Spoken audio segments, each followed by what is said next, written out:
Nagaan kun keessaniifuu bakka jirtanitti haa baay'achuu hordoftoonni fi miseensonni garee Marvel Wise Tuubii ani beekidaa Marvel Wise Tuubii irraa ramoo kanas ni qabadee dhufe Geograph Unit 4 Part 3dha. Part 3 odoon jalqabin dura Part 1 Telegram irratti kan isin barachanii Part 2 irratti immoo YouTube irratti kan post isinii godhe.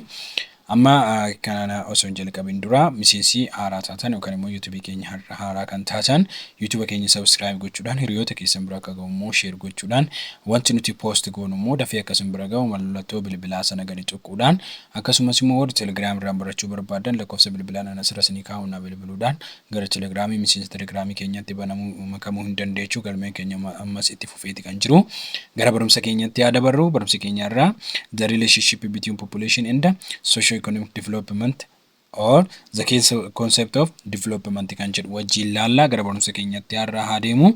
What is development? Jalqaba irratti hiikkaan development yookaan development akkamittiitu how to relate sustain with development haala itti fufaa ta'e yookaan guddina itti fufaa ta'e developmentidhaan guddinaa fi itti fufiinsa akkamitti wal qabsiistu jedhee haa jalqabu jechuudha. Development is difficult concept to define. Egaa development kan jedhu saayintistoonni garagaraa haala garagaraatiin hiiku. Kanaaf haalli konseptii isaa lafa kaa'u xiqqoon ulfaata difficult jedhetu lafa kaa'u keessanii.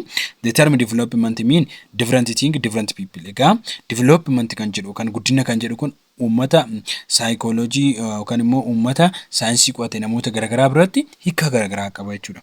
Different philosophy biratti different meaning dha kan inni qabu jechuudha. There are possible definition include wide range of element. Egaa kan possible ta'e yookaan definition lafa kaa'ame immoo elementiiwwan garagaraa elementiiwwan bal'aa of keessatti qabata. What is relationship between steady increase in income, population growth and environmental quality?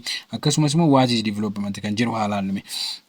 Despite the complex of the issue, we have some definition that can be go will be term development. Egaa complexis ta'u akkasumas immoo definition isaa lafa kaa'uun xiqqoo ulfaati kan development garuu definition isaa termiidhaan yommuu ibsinu development termii garagaraatiin yookiin immoo definition garagaraatiin lafa kaa'uu dandeenya jechuudha.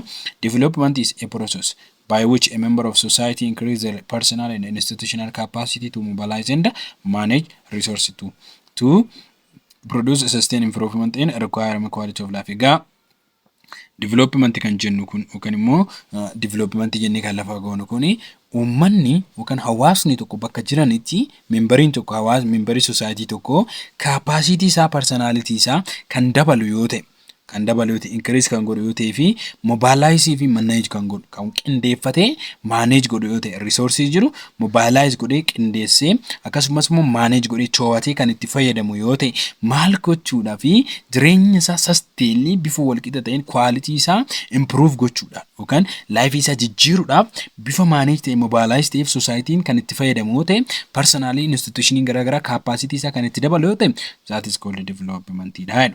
The most recent definition development represent the whole package of change by which entirely social system move away from condition of life perceived unsatisfactory towards a situation or condition of life that material and spiritual better. Egaa development definition amma recently yeroo ammaatiitti lafa taa'u akka jedhutti development whole package dha.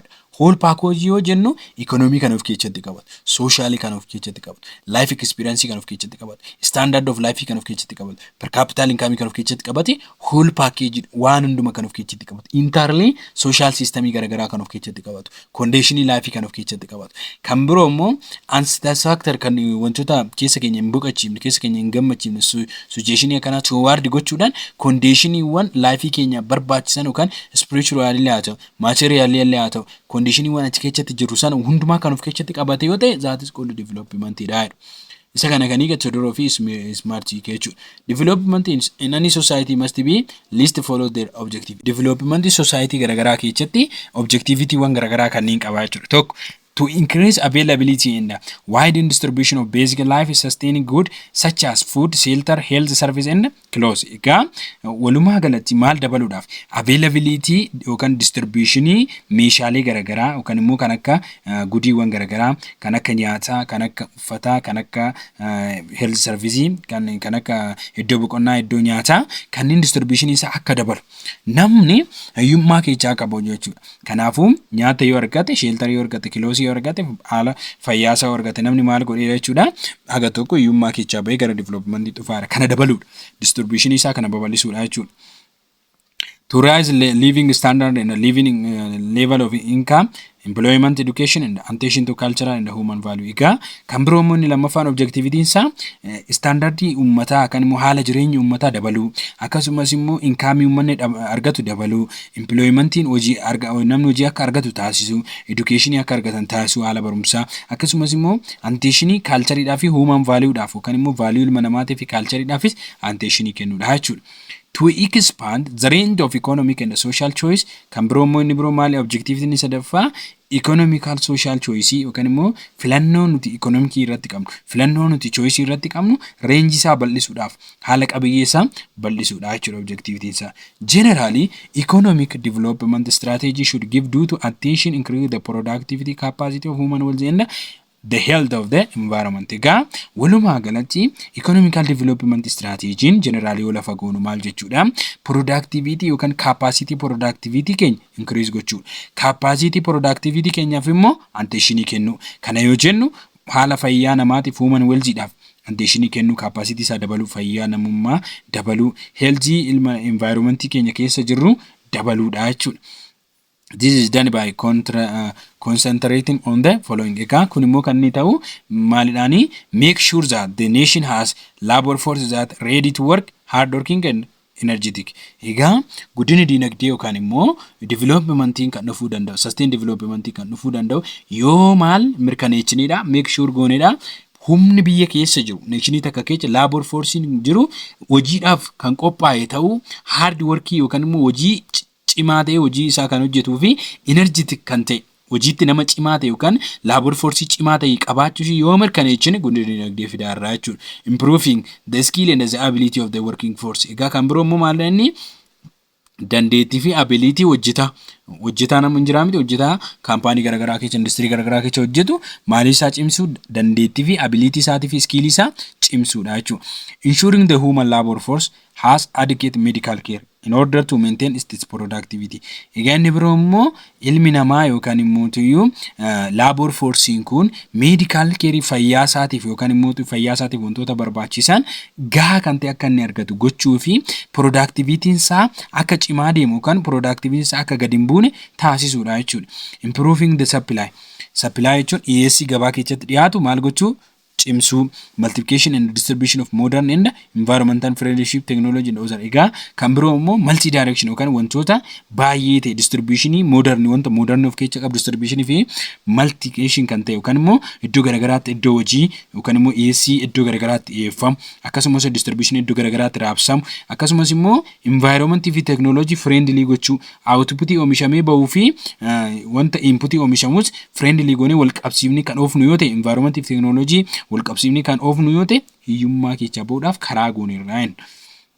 In addition, in order to ensure sustained development, attention must be given to environment. Egaa yoo sustained development barbaanne yookaan guddina dinagdee walitti fufaa ta'e yoo kan barbaannu ta'e must attention keenya yookaan kan nuti yaada keessa galfachuu qabnu kan irratti xiyyeeffachuu qabnu environment keenyatti jechuudha. Guddinni dinagdee environmentidhaan ala hin dhufu waa'ee ta'e.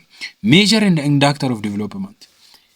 Development kan itti measure goonu yookaan kan itti shallagnuu fi kan agarsiisan wantoota maalii agarsiisan development agarsiisanii fi development itti shallagnu yookaan development itti measure goonu ittiin safaruu dandeenya. Indicator of development are measure of development in given country. Egaa agarsiistonni guddinaa yookaan immoo indicator of development kanneen jedhan yookaan development kan nutti agarsiisan kan development biyya takka nationii takka ittiin measure goonu yookaan immoo kan itti shallagnu ittiin safarru jechuudha.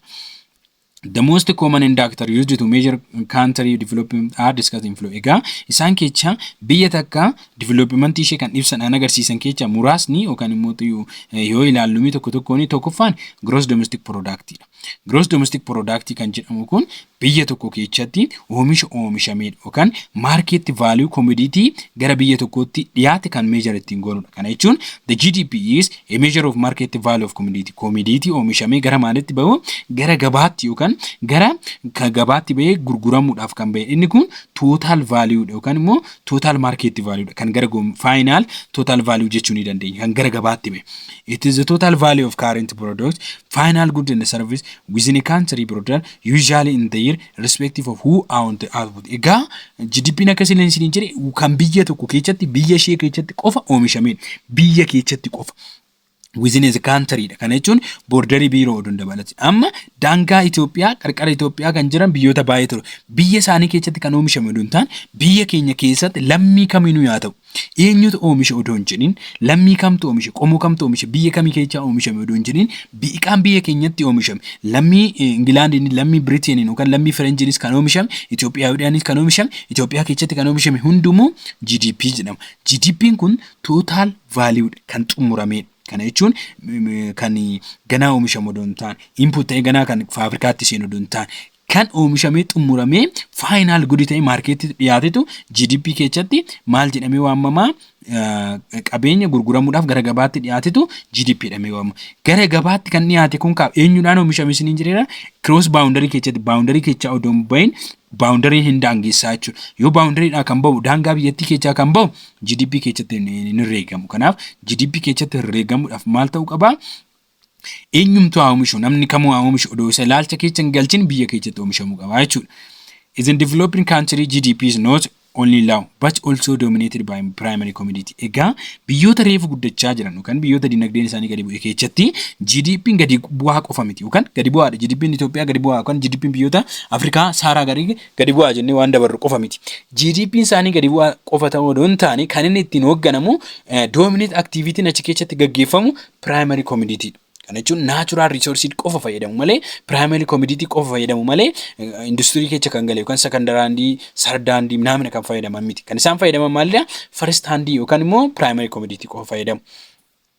In other hand, secondary and tertiary economic activity contribute to the biggest share in GDP in the developing country. Egaa gama harka birootiin immoo secondary fi tertiary economic activity jechuun secondary oomishni industry keessatti taasifamu akkasumas immoo kan kaampaanii keessatti taasifamu sabrizii garagaraa tertiary kan jennu kun sabrizii garagaraa maalidha inni GDP keessatti sheerii guddaa gahee guddaa contribution guddaa taphatu biyyoota guddatan keessatti. Agartanii biyyoonni Afrikaa biyyoonni gadi bu'oo ta'an developed ING kan ofirraa qaban jechuudha. South state yookaan immoo tiyyoo South continent kanneen jedhamanii waamaman kun guddinni dinagdee isaanii gadi bu'aa qofa miti primary commodity fayyadamu. Garuu warri developed ta'an warri guddatan biyyoonni guddatan kan isaan fayyadaman secondary tertiary fayyadamu jechuudha. The GNP faallaa isaa kan ta'e immoo GDP lachuu national account biyya tokko kan itti measure goonu keessaa isa tokkodha. GDP illee GDP garuu kan isa layyatti godhu inni kun kan inni ittiin oomishamu jechuudha. Oomishni kan oomishame lammii biyyattiitiin qofa. Lammii biyyattiitiin qofa yoo jennu GNP yoo jennu lammii biyyattiitiin qofa yoo jennu boundary miti kan inni ilaallatu. Fakkeenyaaf lammiin Itoophiyaa jiraachuu danda'a, Ameerikaa jiraachuu danda'a, Biriteen jiraachuu danda'a, Arabiyaa jiraachuu danda'a. Lammiin Itoophiyaa kunniin hundumtuu biyya garaagaraa keessa jiraatanii kan isaan oomishan kun maal jedhamee waamamu Itoophiyaadhaa fi GNP jedhama. Gross National Product jedhamee waamama. Gross National Productiin kun waa'ee boundary miti kan inni ilaallatu. Boundary miti kan inni ilaallatu. GDP'n boundary ilaallata inni domestic kan biyya keessatti oomishame jenneen. Nationally kun immoo gross national product nationidhaan uummataan iddoo kamuu yaa jiraatu biyya kamuu yaa jiraatu biyya alaas biyya keessa yaa jiraatu lammiin Itoophiyaa kan oomishe maal jedhameetu waamama? GDP jedhameetu waamama. The GNP is total value of good and the service product by a country in the year including income secretary for abroad through various activity. Egaa GNP kan jennu kun akka isiniin jedhe value final goodidha kan inni oomishame waggaa keessatti eenyudhaan warra inkaamii biyya alaatiin argannu warri biyya alaa oomishanis keessatti dabalannee kana jechuun various activity biyya kam keessatti oomishamu lammii Itoophiyaatiin oomishamu inni sun GNP jedhama jechuudha. Per-Capita Income jedhamee kan waamamu kun akkamitti measure goona gaafa naan jettan amma GNP ni jira GDP ni jira lachuu miti overpopulation yoo goone overpopulation goone gaafa GNP overpopulation goonu per-capita income GNP jedhama gaafa GDP overpopulation goonu per-capita income GDP jedhama kanaafuu jara lachiifuun ta'a measure kan goonu jechuudha. Per-capita income or total income measured the average income earned by person in given area and specific year. Per-capita income kan jennu kun qabeenyi biyyattii walumaa galatti uummataaf hiramee yookaan qabeenyi biyya qabdu jechuudha. Erga lakkaa'amee kaawunti erga ta'een booddee uummataaf hiramee ispeesifikii uummanni tokko averejidhaan kan inni argachuu danda'u. Averejidhaan yoo jennu kaa hirama qabeenya hundaa uummata hundaatiif jechuudha. Ispeesifik eerii keessatti jechuudha. It is calculated by dividing the country total income by its total population. Egaa kuni kan inni ta'uu danda'u total income uummanni keenya guutummaatti qabeenya keenya walitti qabnee income biyya keessa jiru hundaa walitti qabnee uummataaf yoo hirre kana jechuun GNP over maal jechuudha population jechuudha. Eenyuun per capita income. Per capita income national income divided by population size. Egaa per capita income kun maal jedhee national income kan jennu kan GDP sana yoo maal dhaafirru population size dha. Baay'ina uummataatiif yoo hirre per capita income jenna. Of course a measure of people quality life is indicate of their standard of life. Egaa population quality life gaafa measure goonu inni kun immoo standardii uummataa haala jireenya uummataas nutti ibsa jechuudha. Kana jechuun uummanni tokko qarshii gaarii harkaa qaba yookaan qarshii gaarii ta'e harkaa qaba jechuun life standard isaas haala jireenya isaas gaariidha jechuudha. Kanaafuu measure gochuudhaaf nu gargaara. Haalli qabeenya uummataa quality uummataas measure gochuudhaaf. In some way, the GDP per capita income for developing country is very high in the gross. Egaa karaa garaagaraatiin GDP biyyoota guddatanii per capita biyyoota guddatanii kan biyyoota developing country jechuudha. Maalidha? Baay'ee guddaa fi gross isaas baay'ee guddaadha jechuudha. GDP isaas baay'ee guddaa haala gaariirratti kan argamu jechuudha. This is a result of over increasing GDP that are based on diverse urban industry land commercial economy. Egaa sababii maaliitiif GDP biyyoota guddatanii guddaa ta'e high ta'e yoo jennee kaannu isaan kan fayyadaman GDP isaanii sababiin inni dabaluuf diversify urban magaalaa keessatti industrii garagaraa commercial garagaraa daldala garagaraa industrii garagaraa gaggeessuu waa'ee ta'eef. Developed country on the other hand allow per capita income was based primarily economy that lack of diversification. Egaa biyyoonni guddachaa jiran GDP isaanii yookaan per capita isaanii gadi bu'aadha. Sababiin gadi bu'aa ta'eef maalidha? Primarily economy kan gaggeessaniif yookaan immoo hojiin isaan hojjetan diversification hin qabu yookaan kan iddoo garaagaraa irratti xiyyeeffate miti idduma tokko irratti kan xiyyeeffatedha jechuudha. Standard of life haala jireenyaa. Standard of life kan jennu kun haala jireenya uummataati. Standard of living is the living of income, comforts and the service available generally applied to society or location rather than individual. Egaa standard of living kuni kan inni agarsiisu haala jireenya uummataa, income uummanni argatu, comfortii isaanii, haala jireenya isaanii ittiin tasgabbii isaanii ittiin jiraatan, service isaan argatan generally applied kan inni ta'u society irratti yookaan immoo walitti hawaasa biyya tokkooti irratti. Individually miti. Fakkeenyaaf naannoo tokko regionii tokko keessa namni abbaa qabeenyaa tokkichi keessa abbaa qabeenyaa yoo ta'e naannoo sanarra uummanni kan jiraatan harka qalleeyyii yoo ta'anii fi baay'ee hiyyeeyyii kan ta'an yoo ta'e standard of living hawaasa sanii gaarii jechuu hin dandeenyu. Sababni isaa nama tokko duwwaadha. Garuu hawaasni bifa wal fakkaatuun hundumti isaanii bifa wal fakkaatu qabeenya isaaniif ga'u qabeenya mana isaaniif jireenya isaaniif ga'u kan qabaatan quality jireenya isaanii gaarii kan ta'u yoo ta'e society sana location san keessatti standard of living jenna. Kanaafuu standard of living kan irratti xiyyeeffatu individual irratti odoo hin taane society uummata yookaan location tokko irratti jechuudha. Standard of living relevant because it is considered contribute to an individual quality of life. Egaa standard of living kun maal inni baay'ee barbaachisaadha. Akka quality uummataa tokkoon isaanii akka hubannu nu gargaara waa'ee ta'eef.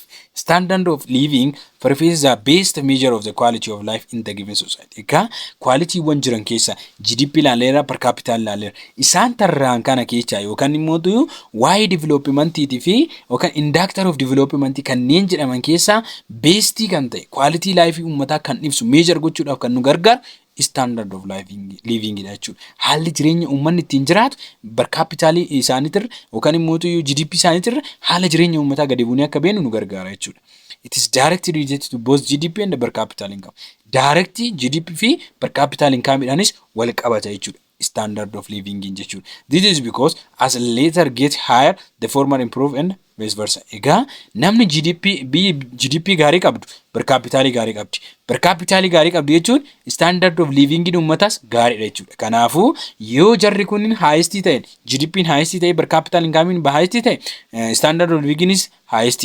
Yoo kana hin taane garuu vice versa kan jennu kun yoo GDP gadi bu'aa ta'e per capita income gadi bu'aa ta'a life standardinis gadi bu'aa ta'a jechuudha.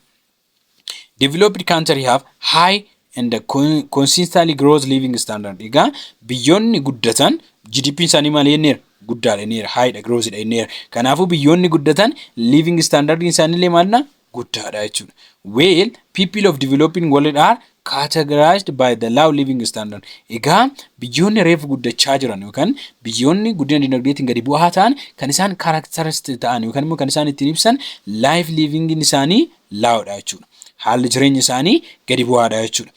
Based on the above and the other industrial development, country of the world can be classified and named into different ways, such as rich or poor, developed and developing, north and the south, first and the second order, more developed and less developed. Egaa kanarratti based ta'uudhaan GDP irratti, per-capita irratti, standard of living irratti based ta'uudhaan warri laawoo qabanii fi warri high qaban jennee gargar qaasuudhaan addunyaarra biyyoota jiran maalitti addaan qoodna? Bakka gurguddaa lamatti addaan qooduu dandeenya. Kaataagorii kanarratti yookaan indaktarii kanarratti beejji ta'uudhaan kilaasifaa yoo goonu maqaa garaagaraa kennuu fi dandeenya. Riich and poor jennaan. Warra riichii warra qabeenyaan isaan dagaagan, warra hiyyeeyyii warroota biyyoota saaraa gadii jechuudha. Akkasumas immoo developed kan jennu biyyoota guddatan, developing kan jennu biyyoota guddachaa jiran, north and south, north biyyoota guddatan, south biyyoota guddachaa jiran, first and second world, first kan jennu biyyoota guddatan, second world kan jennu biyyoota guddachaa jiran, more developed kan jennu biyyoota guddatan, less developed kan jennu immoo biyyoota guddachaa jiran jedhanii maqaa akkanaatti baasu indaktarii kanarratti beektaani. Also using a currently developing status criteria, they can be grouped as developed, less developed and least developed. Egaa gabrotin criterion amma immoo itti fayyadamaa jiran baay'ee kan fudhatama qabu grouped yoo godhan biyyoota addunyaa status isaaniitiin developed biyyoota guddatan, less developed biyyoota guddachaa jiran, least developed biyyoota hin guddatin jedhanii lafa kaa'u jechuudha. The developed country are the world richest nation. Egaa biyyoonni developed country jedhamanii waamaman biyyoota addunyaa richest nation dha. Biyyoota addunyaa qabeenyaan badhaadhanidha jechuudha. This is because their economy is urban based industry and specialized in commercial activities supported by sophisticated technology and infrastructure. Sababiin biyyoonni kun richest nation jedhamanii waamamaniif biyyoota developed jedhamanii northern jedhamanii rich jedhamanii kan isaan waamaman first world jedhamanii sababiin isaan waamaniif maal waa'ee fayyadamanii fi dinagdeen isaanii urban based magaalummaa irratti based kan godhatedha. Industry kan fayyadaman akkasumas immoo daldalaan specialized kan godhan daldala isaan gaggeessan daldala cimaa ta'e kan gaggeessan akkasumas immoo sophisticated kan ta'e yookaan immoo technology gahaa ta'ee fi infrastructure gahaa ta'een supported kan ta'an waa'ee ta'aniif jechuudha. Less developed countries include the Balkan, the world country which were found Africa, Latin America and Asia. Egaa biyyoonni less ta'an biyyoota guddannaa dinagdeetiin baay'ee gadi bu'aa ta'an jedhamanii kaawwaman biyyoota balkii ta'an yookaan immoo biyyoota baay'eedha isaan kunniin biyyoota babal'oo baay'eedha. Isaan kunniin eenyufaa kan akka Afrikaa, Latin America, Asia keessatti kan argamanii jechuudha. They have traditional economic system kan isaan ittiin gaggeeffaman economy isaaniitu traditional economic activity dha. Economy activity duubatti hafaa ta'e jechuudha. Largely based on agriculture, mining or combination of both. Egaa kan isaan irratti xiyyeeffatan biyyoonni kunniin biyyoonni less developed jedhaman kun agriculture irratti yookaan mining irratti xiyyeeffatu. Agriculture kan jennu kun qonna miningin albuuda baasuun albuuda baasanii albuuda xiree odoo injijjiirin gara biyya birootti export godhuu waan ta'eef sadarkaan guddina isaanii gadi bu'aadha. The least developed country as their name implied are the poorest nation of the world. Egaa least jedhamanii kan lafa kaa'an immoo biyyoota hiyyeeyyii jedhaman bakka biyyoota poorest nation of the world biyyoota hiyyeeyyii addunyaa jedhamanii kan lafa kaa'aman immoo least development kan jedhaman jechuudha. By all standards the country have the most backward economic and social system. Egaa biyyoonni least developed ta'an kun standardii hundumaanuu biyyoota backward ta'an yookaan biyyoota duubatti hafan economyidhaan biyya duubatti hafe socialidhaan biyya duubatti hafe developmentidhaan biyyoota duubatti hafan jechuudha. His mass poverty is common feature of the majority of the population of this country. Biyyoota least developed jedhaman kana keessatti biyyoonni uummanni isaanii baay'een beela'uun isaan keessatti amala baay'ee deddeebi'ee mul'atu. Bakka majoritiin uummata isaanii beela'uun mass poverty kan jennu hiyyummaa guddaa jalatti uummanni baay'een kufuun beela guddaa jalatti uummanni baay'een kufuun amala isaaniiti jechuudha. Listed development kan jedhaman. The above mentioned are common type of measurement which were used in literature. Egaa kunniin sababoonni amma nuti kaafne kun kan ibsine kunniin biyyoota kana measure gochuudhaaf kan nu gargaaran jechuudha.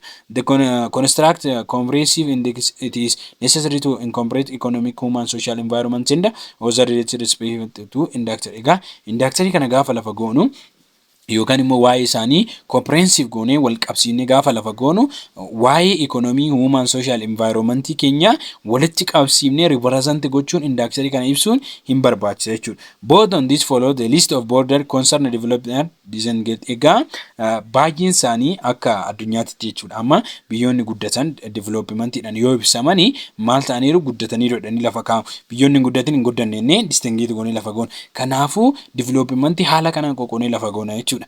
This inductor may be broadly categorized. Egaa inductoriiwwan biroo immoo bakka gurguddoo baay'eetti qoodamuu danda'u. Isaanis inductor of economy. Economyidhaan guddina economy kan ibsan.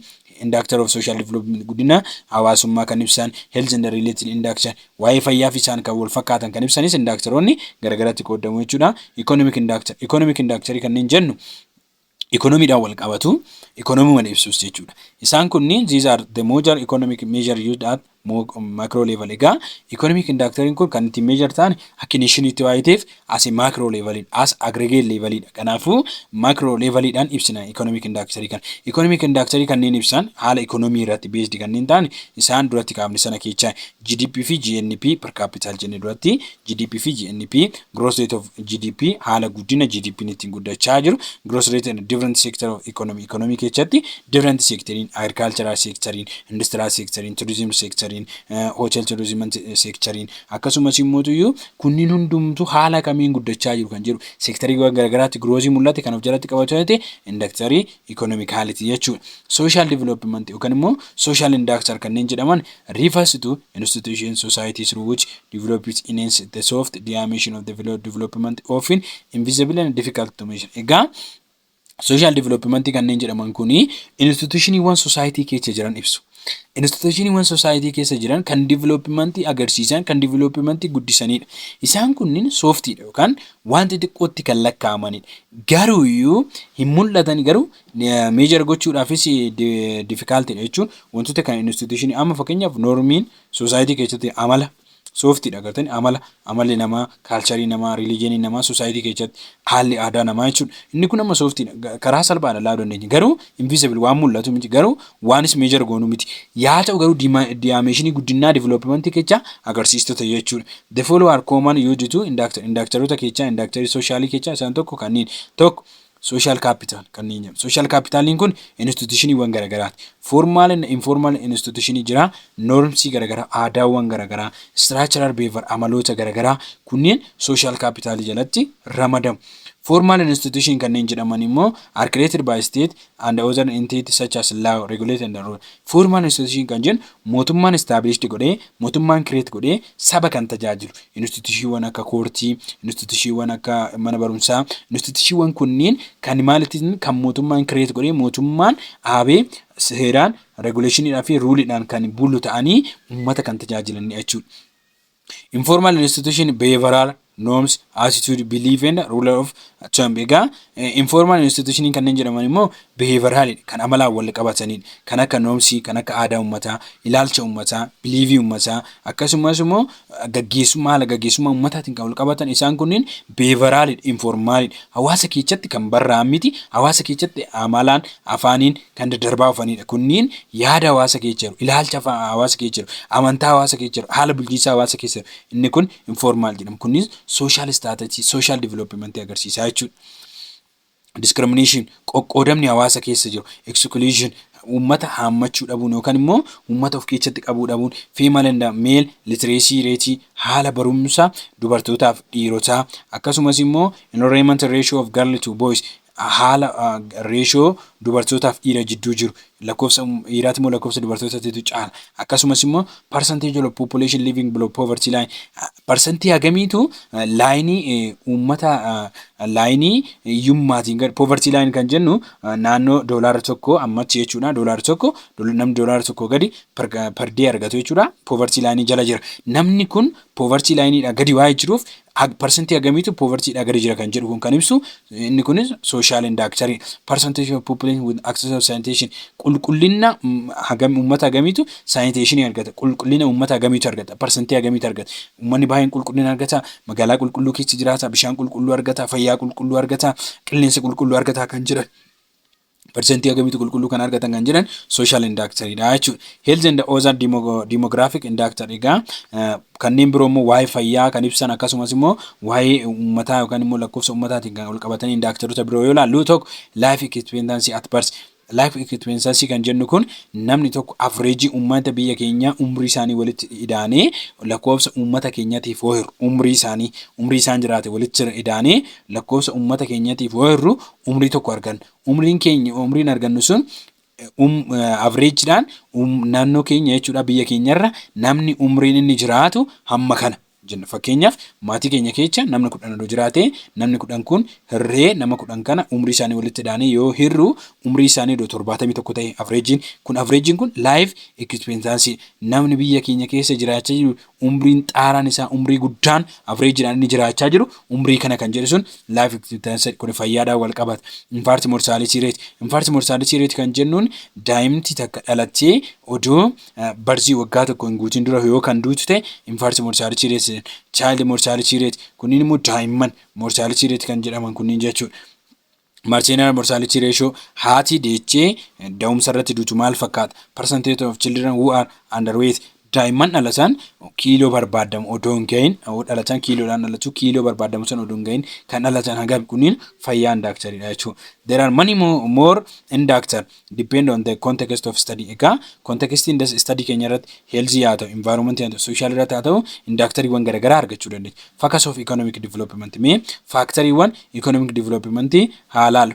The success of development of the country is not easy, not only the duty of the people in society. Egaa guddinni itti fufaa ta'e yookaan development successfully ta'uun kan easy kan biyya takkaa yookaan kan biyyattii yookaan immoo kan society qofa miti. It is combined factor of success. Kuni successiin kun dhufuu kan danda'u milkaa'inni kun dhufuu kan danda'u waliin uummanni mootummaan uummata wajjin mootummaan immoo internationally biyyoota biroo wajjin yoo ta'e guddinni kun dhufuu danda'a malee tokko qaama tokko irratti waan gatamu miti. Economical factor yaa laalu. First the natural resource. Economic factor keessa tokko natural resource.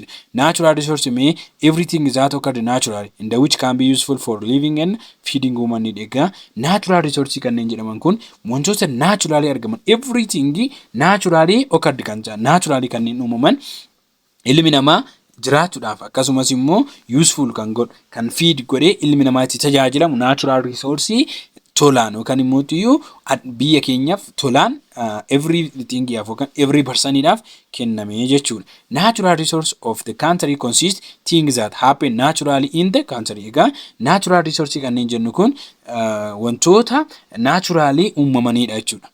The facility of the country developing itself. Egaa uummanni keenya maaliif fayyadameetu natural resource kana fayyadameetu maal ta'uu qaba development itti fufsiisuu qaba jechuudha. Capital expenditure jechuun capital harkaa qabnu expend gochuudha. The capital is an essential factor of economy keessatti guddina dinagdee keessatti capital harkaa qabnu baay'ee murteessaadha. Namni capital harkaa hin qabne investment keessa seenuu hin danda'u. Namni capital harkaa hin qabne maalii keessa seenuu hin danda'u jechuudha. Wantoota akka consumption keessa seenuu danda'u. Kanaafuu consumption gochuuf invest gochuuf save gochuuf capitaliin baay'ee murteessaadha jechuudha. So both size fi forming nuti capital harkaa qabnu development keessatti baay'ee murteessaadha jechuudha. Obviously it is obviously that if the country has more cumulative capital and use it is efficient for society and the economy, it is make the country gain more advantage that which lack of capital. Egaa yoo biyyi takka beekamaa ta'e cumulative capital ida'ama capital baay'ee harkaa kan qabdu ta'e yookaan kuufama capital baay'ee kan harkaa qabdu yoo ta'e biyyi takka maal gooti jechuudha. Society isheetiif bifa gahaa ta'een akka itti fayyadaman economy keessatti akka itti fayyadaman gochuu dandeechi. Kanaafuu advantage baay'ee bu'aa baay'ee argachuu dandeechi. Yoo capitaliin hin jirre garuu isaan kanneen argachuu hin dandeechu jechuudha. Technology is the production of the measurement on the progress of production. Production gaggeeffamu keessatti yookaan immoo oomishamu keessatti teknooloojiin gahee guddaa taphata. Measurement guddaadha jechuudha. Progressiin guddinaa akka itti fufuu fi sustain development akka itti fufuu fi technology it is very important. So therefore technology is main factors on expansion of the production which affect the gross national economy of a country and play a role in the development of the economy. Egaa Teknooloojiin main faaktarii gahee guddaa taphata. Piroodakshinii oomishamu keessatti babal'isuudhaaf guddina piroodakshinii keenya oomisha keenya babal'isuudhaaf gahee guddaa taphata. Akkasumas immoo gross national economy biyya keenyaa affect gochuu irratti gahee guddaa taphata. Kanaafuu developmentii keessatti roolii guddaa gahee guddaa kan taphatu keessaa tokko teknooloojiidha jechuudha. Non economic factor.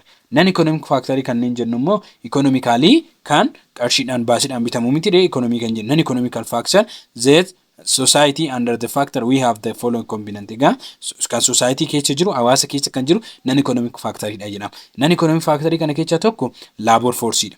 Humna hojjettootaati. It is not simply resource but capital is called human capital. Egaa labor force resource dha miti. Labor force resource ta'uudhaaf human capital dha.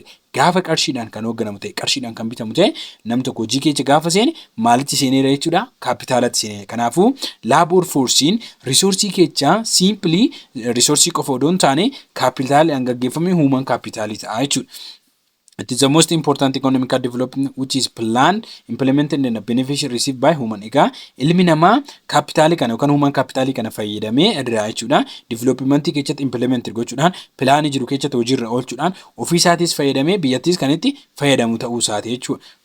Social value. Social value kanneen jennu kun immoo value of people in the society compress social, ethical and political value. Egaa social value kan jennu hawaasa keessatti value wan jiran, hawaasa keessatti value wan argaman kanneen akkamii socially, ethically, political value kanneentu walitti qabamanii social value jedhamu. It is facilitate the rapid development of the economy and make the more progress in the development. Egaa development keessatti gahee guddaa warra taphatan keessa social value isa tokko. Akkamitti seetanii uummanni naannoo sana jiraatu waa'ee qabeenya uumamaatiif amala gaariin qabu, ilaalcha gaariin qabu yoo ta'e, aadaa gaarii keessa hin jiru, aadaa qabeenya kunuunfachuu keessa hin jiru yoo ta'e guddina dinagdee gadi buta. Kanaafuu amala gaarii kan qaban, naannoo isaanii kan kunuunfatan, environmentii akka malee yookaan immoo poolite kan qulqulleeffatan yoo ta'e isaan kunniin maal jedhu guddina dinagdeetiif gahee taphatu. Kanaafuu social value illee important dha jechuudha.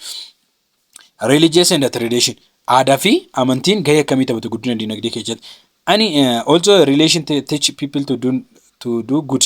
It is also an impact on value of people in society which has may possibly contribute to or block society economic development. Egaa amantii baay'een maal barsiisu akka namoonni waan gaarii godhan hin barsiisu. Inni kun beekamaadha. Yaa ta'u garuu impaaktii guddaa maalirratti geessisuu danda'u? Social economy irratti geessisuu danda'u. Akka economiin guddatus taasisuu danda'u, akka economiin blocks ta'u, akka dhaabbatus taasisuu danda'u. Amantii fi tradition jechuudha.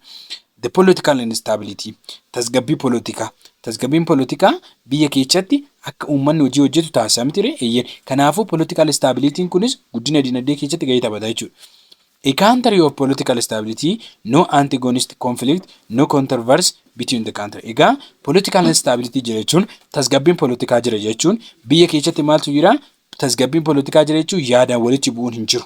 Akkasumas controversy ta'uun yookaan immoo garaagarummaan gargar qoqqooduun hin jiru jechuudha. Antagonistiin hin jiru, controversy ta'uunis hin jiru jechuudha. People contribute to the government policy.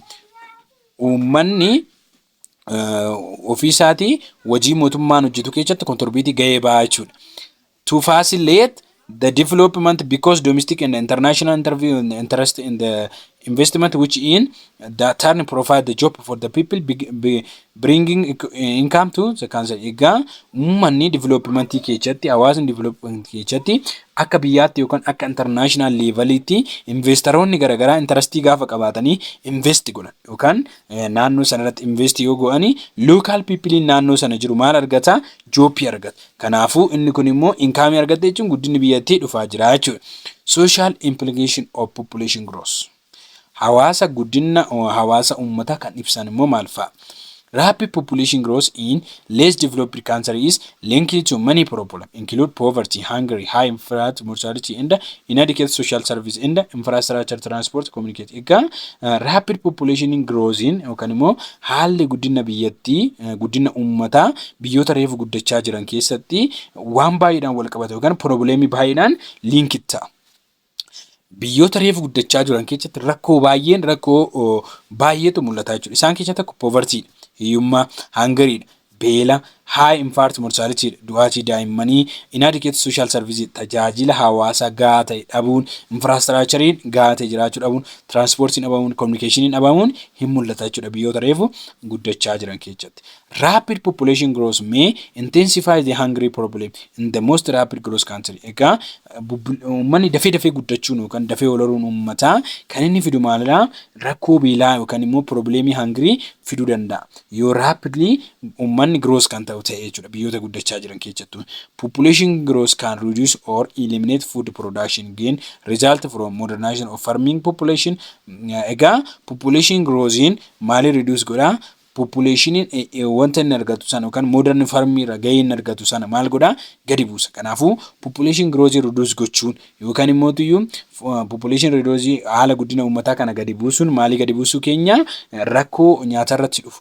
Result nyaata irratti dhufu sana eliminate gochuu keenya gadi buusuu keenya. Kana jechuun namni baay'een hin jiru jechuun nyaata baay'een barbaadu. Namni baay'ee jira jechuun nyaata baay'ee jira barbaadu. Kanaafuu nama baay'ee akka waliin horre taasisuun rakkoo nyaata irratti dhufu sana gadi buusuu keenya. Kun immoo modern farmingidhaan gaafa gara qonna ammayyaatti achi deemnedha jechuudha. Population pressure may also encourage practice such over irrigation, overuse of cropland which undermines the capacity of feeding large number. Egaa kun immoo population pressurein inni naannoo isaati irratti geessisuun maal gochaa deema? Amma fakkeenyaaf uummanni yoo baay'ate naannoo isaati irratti pressure yookaan immoo dhiibbaa akka geessisu jajjabeecha. Kana jechuun baay'inni uummataa lafa naannoo sanaa akka inni fayyadamu, qilleensa naannoo sanaa akka faalu taasisa. Fakkeenyaaf such as over irrigation akka malee qotuu, overuse cropland lafa qonnaa akka haala barbaachisaa ta'een ol fayyadamu.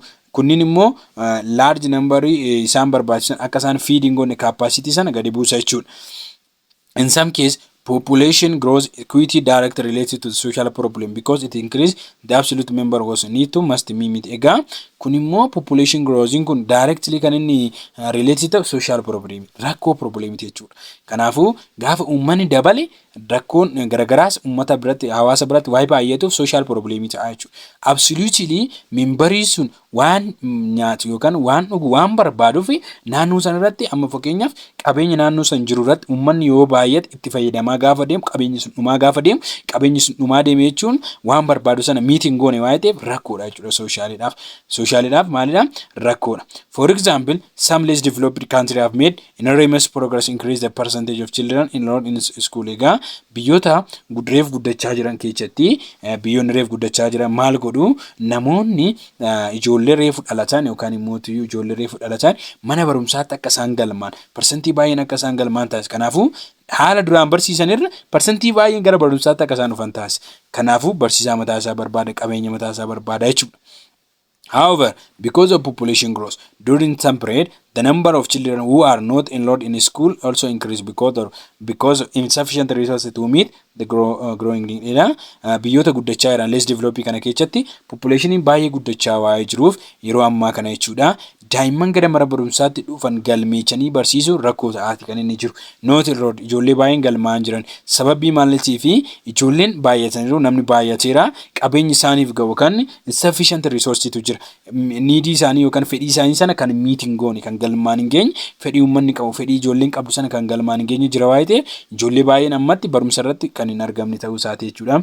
Similar observation could be made about jobs and employment, housing, sanitation and other human needs such as water supply, transportation, energy requirement. Egaa kan biroo immoo kan agarsiisan hawaasni fedhiin isaa dabaluu, uummanni gaafa dabalaa deemu fedhiin uummataa dabaluun job irratti, hojii irratti, employment irratti, hojii irratti fedhiin uummataa akka inni dabalu akka ta'u arguu keenya. Akkasumas waa'ee manaa, waa'ee sanitationii qulqullinnaa, haala fedhii uummataa irratti, water supply, dhiyeessii bishaanii, transportii, energy irratti wantoota barbaachisan kun dhiyeeffamuu irratti wantoonni kunniin ni mul'ata jechuudha. Rakkoon akka jiru baay'inni uummataa dabaluun rakkoowwan dhiyeessiiwwan kanneen kan akka hojii, kan akka manaa, kan akka qulqullinaa, kan akka fedhii uummataa guutuun, kan akka bishaan dhugaatii guutuun, kan akka transportii energy guutuu dhabuun hin mul'ata jechuudha.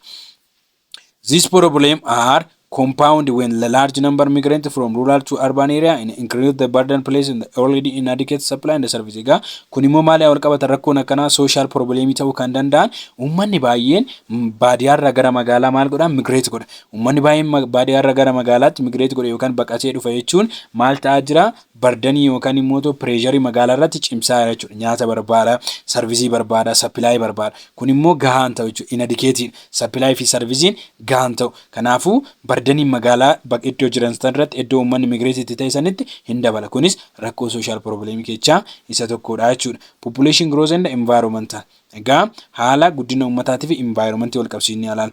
The relationship between population growth and environmental degradation may appear to be rather straightforward. Egaa relationship in environment isaanii naannoo isaan jiraatanii fi daballi uummataa jidduu jiru hin ibsamaa yookaan immoo hin mul'ata jechuudha. Appear yeroo baay'ee maaliif uummanni yoo dabale environment isaan irratti mukkeen naannoo sana jiran hin ciraman ijaaruudhaaf akkasumas immoo gubiitii garagaraaf qoraan garagaraatiif kasala garagaraatiif mukkeen hin cira bosona hin cira qilleensa hin faan akkasumas immoo bishaan laggeenii waan garagaraatiif fayyadama. Kanaaf environmental degradation akka inni fiduu danda'u hin mul'ata jechuudha. More people demand more resource and generate more waste. Egaa uummanni baay'een maal barbaada? More resource barbaada. Qabeenya baay'ee barbaada. Akkasumas waan baay'ees waste godha yookaan waan baay'ees balleessa. Gaafa qabeenya baay'ee barbaada uummanni baay'een dhufu qabeenya baay'ee barbaada waan baay'ee balleessas jechuudha. Clearly, one of the challenge of growing population is merely present of the many people sharing limited number of resources straight in the environment. Egaa uummanni baay'een amma kan mul'atu challenge kan ta'e growthidhaa fi kan nuti amma ibsaa jirru jechuudha. Wannoon jiru yookaan immoo qabeenyi jiru resourcing jiru maal limit ta'ee uummanni namoota isuma limit ta'e sana share godhanii waa'ee fayyadamaniif qabeenya irratti pressurein jiru maaliif ta'aati kan deemu dabalaati kan inni deemu jechuudha. Relationship between population and environmental health kan jedhuun paartii isaa arfaffaadhaan walitti deebina. Amma sanatti YouTube keenya subscribe godhaa nagaasaa.